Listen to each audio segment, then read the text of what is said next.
A certain man had a donkey, which had carried the corn sacks to the mill loyally for many a long year. But his strength was going, and he was growing more and more unfit for work. His master began to wonder if it was worth his while by keeping this old donkey much longer. The donkey, seeing that no good wind was blowing, ran away and set out on the road to Bremen. "There," he thought, "I could surely be a town musician."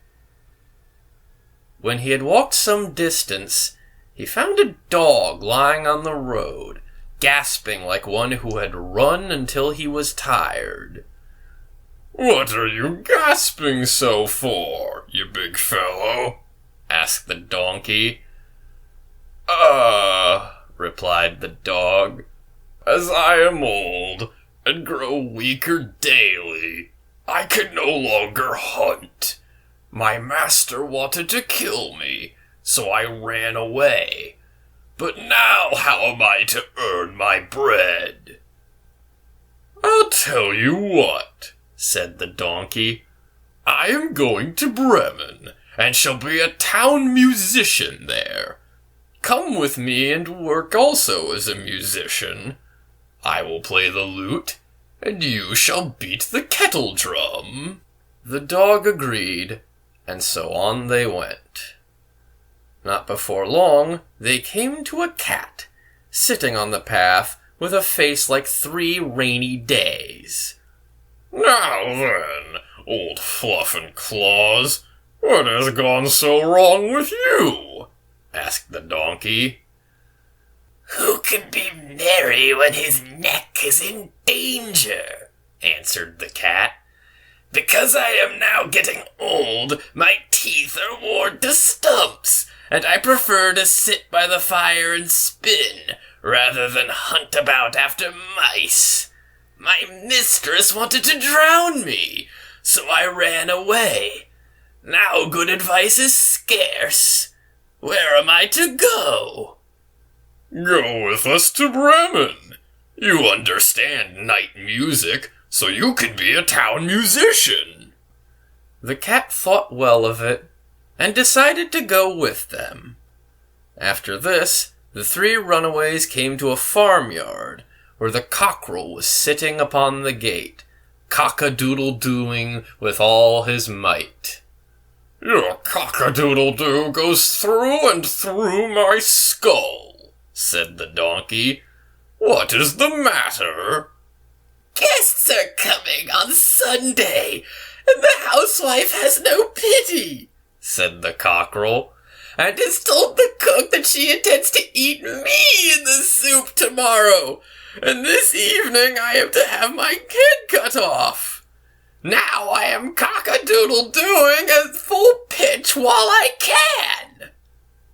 "Ah, you red-headed bird," said the donkey, "you had better come away with us. We are going to Bremen. You can find something better than death everywhere. You have a good voice, and if we make music together, it must have some quality." The cockerel agreed to this plan, and all 4 went on together. They could not, however, reach the city of Bremen in one day, and in the evening they came to a forest where they meant to pass the night. The donkey and the dog laid themselves down under a large tree. The cat and cockerel set themselves in the branches, but the cockerel flew right to the top, where he was most safe. Before he went to sleep, he called out to his companions that there must be a house not far off, for he saw a light. The donkey said, "If so, we had better get up and go on, for the shelter here is bad." The dog thought that a few bones with some meat on would do him good too. So they moved further on, and soon saw the light shine brighter and grow larger, until they came to a well-lit robber's house. The donkey, as the biggest, went to the window and looked in. do you see, my grey horse?" asked the cockerel. "What do I see?" answered the donkey. "A table covered with good things to eat and drink, and robbers sitting at it enjoying themselves." "That would be just the sort of thing for us," said the cockerel. "Yes, yes. Ah, how I wish we were there," said the donkey.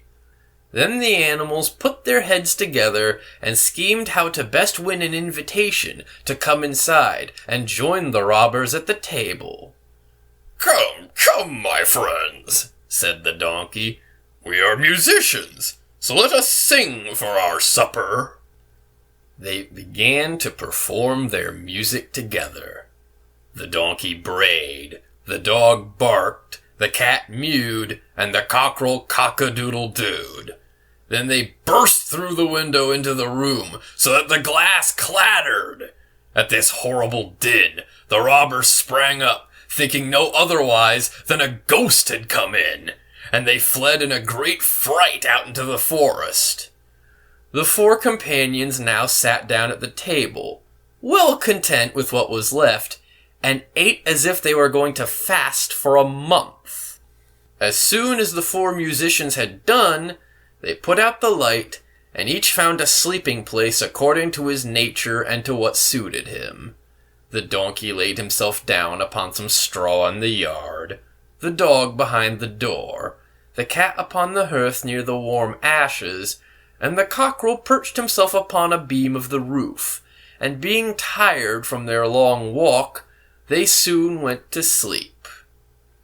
When it was past midnight, the robbers saw from afar that the light was no longer burning in their house. Appearing quiet, the captain said, "We ought to not have let ourselves be frightened out of our wits," and ordered one of them to go and examine the house. The messenger, finding all was still, went into the kitchen to light a candle, and taking the glistening fiery eyes of the cat for burning coals, he held the candle to them to light it.